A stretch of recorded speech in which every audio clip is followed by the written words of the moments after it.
Jimmy! Você por aqui? Não, eu sou o Jô Soares, sua piranha. É o Jimmy, ele... Hã? O Jimmy? O que tem o Jimmy?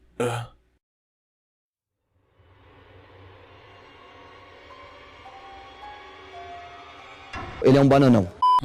Tem alguma coisa me incomodando, mas não sei bem o que é. Eu posso chutar.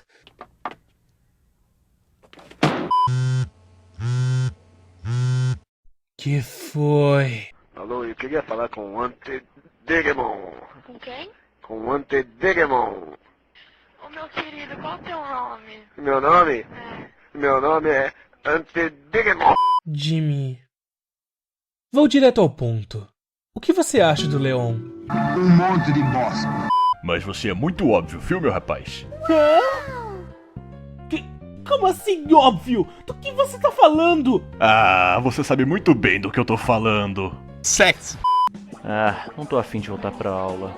Ainda não tô com fome pra ir na cantina. Mas eu já posso garantir mesa. E sem chance. Esses caras são mesmo do ensino médio? É 37 anos, caralho!